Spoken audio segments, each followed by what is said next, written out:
ಗಂಜಿಗುಂಟೆ ಗ್ರಾಮ ಪಂಚಾಯತಿಗೆ ಸೇರಿದಂಥ ಗಂಜಿಗುಂಟೆ ಗ್ರಾಮದ ನಿವಾಸಿ ವಸಂತಾಚಾರ್ಯವರು ಬೆಳಗಿನ ಜಾವ ಅಂಗಡಿ ಹತ್ರ ಕೂತಿದ್ದಾಗ ಏನು ಅಲ್ಲಿ ಗಂಜಿಗುಂಟೆ ಗ್ರಾಮ ಪಂಚಾಯತಿ ಮಾಜಿ ಅಧ್ಯಕ್ಷ ನರಸಿಂಹಮೂರ್ತಿ ಅವರ ಕುಟುಂಬದವರು ಏಕಾಏಕಿ ಬಂದು ಅವ್ರನ್ನ ಮಾರಣಾಂತಿಕವಾಗಿ ಹೊಡೆಯುವಂಥದ್ದು ಮತ್ತು ಅವಾಚ್ಯವಾಗಿ ಒಯ್ಯುವಂಥದ್ದು ಸಾಕಷ್ಟು ಹಲ್ಲೆ ಮಾಡಿರೋಂಥದ್ದನ್ನು ನಾವು ನೋಡಿರ್ತೀವಿ. ಈ ರೀತಿಯಾದಂಥ ಒಂದು ವಿಕೋಪದ ವಾತಾವರಣನ ಸೃಷ್ಟಿ ಮಾಡಿ ಅವ್ರನ್ನ ಹೊಡೆಯುವಂಥದ್ದು ಎಷ್ಟು ಸರಿ ಅಂತೇಳಿ ನಾವು ಇವತ್ತು ಖಂಡಿಸ್ತಾ ಇದ್ದೀವಿ. ಭಾಳಷ್ಟು ನೋವಾಗಿದೆ ಅವರಿಗೆ. ಅವ್ರಿಗಂಥವ್ರು ಒಬ್ಬರು ಯಾರೂ ಅವ್ರ ಜೊತೆ ಇಲ್ಲದೇ ಇರೋಂಥ ಪರಿಸ್ಥಿತಿಯಲ್ಲಿ ಏನೋ ಒಂದು ರಾಜಕೀಯದ ಉದ್ದೇಶ ಇಟ್ಕೊಂಡು ಅವರು JDSನಲ್ಲಿ ಪ್ರಭಾವಿ ಮುಖಂಡರಿರ್ತಾರೆ.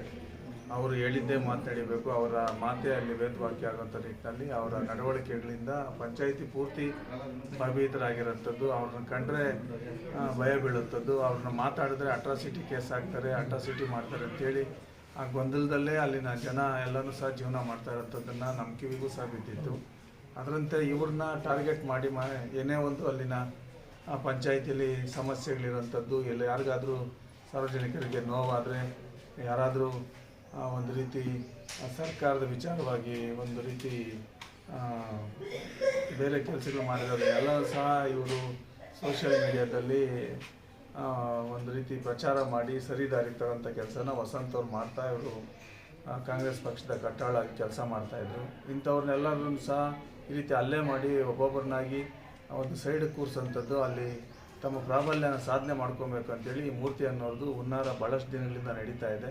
ಇಂಥ ವ್ಯಕ್ತಿಗೆ ಕಾನೂನು ಕ್ರಮ ಜರುಗಿಸಬೇಕು ಮತ್ತು ಈ ರೀತಿ ಹಲ್ಲೆ ಮಾಡಿರೋಂಥದ್ದನ್ನು ಸಹ ಸರ್ಕಾರ ಗಂಭೀರವಾಗಿ ತಗೊಳ್ಬೇಕು. ಗೃಹ ಇಲಾಖೆ, ಪೊಲೀಸ್ ಇಲಾಖೆಯವರು ಅವ್ರಿಗೆ ಯಾವ ರೀತಿ ಕ್ರಮ ತಗೊಬೇಕು, ಯಾವ ರೀತಿ ಶಿಸ್ತು ಕ್ರಮ ವಹಿಸಬೇಕು, ಕಾನೂನಲ್ಲಿ ಏನು ಅವಕಾಶ ಇದೆ ಅದನ್ನು ಅವ್ರ ಮೇಲೆ ಹಾಕಬೇಕು, ಅವ್ರನ್ನ ಹತೋಟಿಗೆ ತರಬೇಕು, ಪಂಚಾಯಿತಿ ನೆಮ್ಮದಿಯಿಂದ ಜೀವನ ಮಾಡ್ಕೊಂಡು ಹೋಗುವಂಥ ನಿಟ್ಟಿನಲ್ಲಿ ಒಂದು ಸರಿ ದಾರಿಗೆ ತರಬೇಕು ಪೊಲೀಸ್ ಇಲಾಖೆ ಅಂತೇಳಿ ನಾನು ತಮ್ಮ ಮುಖ್ಯನ ಮನವಿ ಮಾಡ್ಕೊಳ್ತೀನಿ. ಈಗ ಇವ್ರ ಮೇಲೆ ಹಲ್ಲೆ ಮಾಡಿರೋಂಥ ವಿಚಾರದಲ್ಲಿ ಕಂಪ್ಲೇಂಟ್ ಕೊಟ್ಟಿದ್ದಾರೆ. ಮತ್ತು ಇನ್ನೊಂದಷ್ಟು ವ್ಯಕ್ತಿಗಳನ್ನ ಸಹ ನಮ್ಮ ಮುಖಂಡರನ್ನೆಲ್ಲ ಅವರು ಟಾರ್ಗೆಟ್ ಮಾಡಿರೋಂಥದ್ದನ್ನು ಸಹ ನಮ್ಮ ಗಮನಕ್ಕೆ ಬಂದಿದೆ.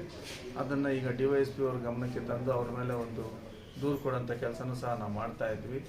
ಇಲ್ಲಿ ಒಂದು ರೀತಿ ಸಾರ್ವಜನಿಕ ವೇದಿಕೆಯಲ್ಲಿ ಇತ್ತ ಮಾತಾಡ್ತಾನೆ, ಏನೋ ಒಂದು ಕಡೆ ಸಮಾಜ ಸೇವಕರು ಬಂದಿದ್ದಾರೆ, ಅವ್ರು ಏನೋ ಒಂದಷ್ಟು ದಾನ ಧರ್ಮ ಮಾಡ್ತಾರೆ, ಅದನ್ನು ದೊಡ್ಡದಾಗಿ ಟಿವಿಗಳಲ್ಲಿ ತೋರಿಸೋಂಥದ್ದು, ಪತ್ರಿಕೆಗಳಲ್ಲಿ ಬರ್ಸೋಂಥದ್ದು, ಈ ರೀತಿ ಅಪಹಾಸ್ಯವಾಗಿ ಮಾತಾಡಿ ಒಂದು ರೀತಿ ನಮ್ಮನ್ನೆಲ್ಲ ಸಮಾಜಘಾತಕರು ಅನ್ನೋ ರೀತಿಯಲ್ಲಿ ಬಿಂಬಿಸಿರೋಂಥದ್ದನ್ನು ನಾವು ಅವರ ವಿಡಿಯೋನ ಕೇಳಿದ್ದೀವಿ.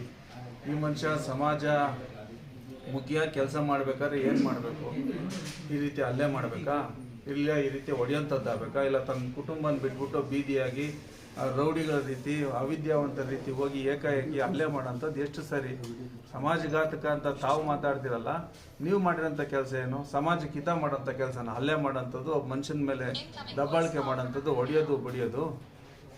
ನಾವು ಮಾಡಿದ್ರೆ ಆರೋಗ್ಯದ ಕ್ಯಾಂಪ್ ಮಾಡಿ, ನಾವೇನೋ ಜನಗಳಿಗೆ ಸರಿ ದಾರಿಯಲ್ಲಿ ತೊಗೊಂಡೋಗೋಂಥ ಕೆಲಸ ಮಾಡಿ, ನಮ್ಮ ಕೈಲಾಗಿ ಸಹಾಯ ಮಾಡಿ, ಒಂದು ಕಣ್ಣು ಆಪ್ರೇಷನ್ ಮಾಡಿಸಿದ್ವೋ, ಒಂದು ಗರ್ಭಕೋಶದ ಆಪ್ರೇಷನ್ ಮಾಡಿಸಿದ್ವೋ, ಇಲ್ಲ ಒಂದು ಕನ್ನಡಕ ಕೊಟ್ಟಿದ್ದೀವೋ, ಇಲ್ಲ ಒಂದು ಕಿವಿಗೆ ಮಿಷಿನ್ ಕೊಟ್ಟಿರ್ತೀವೋ, ನಾವೇನೋ ಬಡವ್ರಿಗೆ ಅನುಕೂಲ ಆಗಲಿ ಅಂತ ಕೊಟ್ಟಿದ್ದೀವಿ.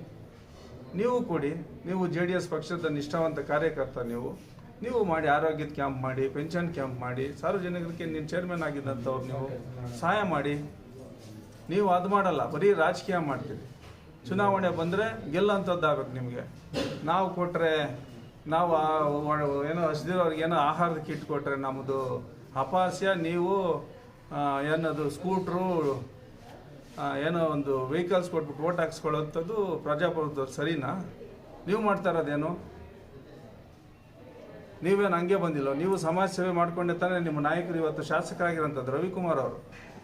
ಶಾಸಕರನ್ನ ಪಕ್ಕದಲ್ಲಿ ಇಟ್ಕೊಂಡು ನೀವು ಈ ರೀತಿ ಮಾತಾಡ್ತಿರಲ್ಲ, ಸಮಾಜಕ್ಕೆ ಒಳ್ಳೆ ಕೆಲಸ ಮಾಡೋಂಥವ್ರನ್ನ ನೀವೇನು ಮಾಡಿದ್ರಿ? ನೀನು ಪಂಚಾಯತಿ ಅಧ್ಯಕ್ಷನಾಗಿ ನೀವೇನು ಮಾಡಿದ್ದೀರಿ? ದೌರ್ಜನ್ಯ ಮಾಡೋದಾ? ಯಾವ ಕಾನೂನಲ್ಲಿದೆ ನಿಮಗೆ ದೌರ್ಜನ್ಯ ಮಾಡೋಂಥದ್ದು? ಯಾರು ಹೇಳ್ಕೊಟ್ಟಿದ್ದಾರೆ ನಿಮಗಿದು? ಇಲ್ಲ ನಿಮ್ಮ ನಾಯಕರು ಹೇಳಿದಾರಾ? ಸಮಾಜಕ್ಕೆ ಒಳ್ಳೇದು ಮಾಡೋಂಥದ್ದು ಏನು? ಸಮಾಜಮುಖಿಯಾಗಿ ಏನು ಮಾಡಬೇಕಂಥದ್ದು ನೀವು ಒಂದೊಳ್ಳೆ ಕಾರ್ಯಕ್ರಮದಲ್ಲಿ ಮಾತಾಡಿದ್ದೀರಿ. ಕಾರ್ಯಕ್ರಮದಲ್ಲಿ ನೀವು ಮಾತಾಡಬೇಕಾದ್ರೆ ಸಮುದಾಯ ಭವನ ನಿರ್ಮಾಣ ಮಾಡಬೇಕಾದ್ರೆ ಅಂತ ಒಬ್ಬ ರೈತನ ಜಮೀನಲ್ಲಿ ನೀವು ಮಾಡಕ್ಕೆ ಕೊಟ್ಟಿದ್ದೀರಿ. ನಮ್ಮ ಗಮನಕ್ಕೆ ಬಂತದನ್ನು. ಆ ರೈತನ ವಿಶ್ವಾಸ ತೊಗೊಂಡು ಮಾಡಿ ಅಂತೇಳಿ ಅಲ್ಲಿನ ಪೊಲೀಸ್ ಇಲಾಖೆಗೂ ನಾವು ತಾಕೀತು ಮಾಡಿದ್ದೀವಿ, ತಹಶೀಲ್ದಾರ್ಗೂ ನಾವು ತಾಕೀತು ಮಾಡಿದ್ದೀವಿ. ಒಂದಿನ ಎರಡು ದಿನ ನಿಧಾನ ಆಗಲಿ, ಆ ರೈತನ ಕನ್ವಿನ್ಸ್ ಮಾಡಿಬಿಟ್ಟು ಹಾಗಂತ ಒಳ್ಳೆ ಕೆಲಸ ಅಭಿವೃದ್ಧಿ ಕೆಲಸ ಆಗಲಿ, ಆ ಸಮುದಾಯ ಭವನ ಆಗೋದಾದ್ರೆ ನಮಗೂ ಸಂತೋಷ ಅಂತೇಳಿ ಆ ಅಕ್ಕಿ ಪಿಕ್ಕಿ ಕಾಲೋನಿಗೆ ಒಳ್ಳೇದಾಗಲಿ ಅಂತೇಳಿ ನಾವು ಸಹ ನಿಮ್ಮ ಅಭಿವೃದ್ಧಿಗೆ ನಾವು ಸಹ ಕೈ ಜೋಡಿಸಿರ್ತೀವಿ.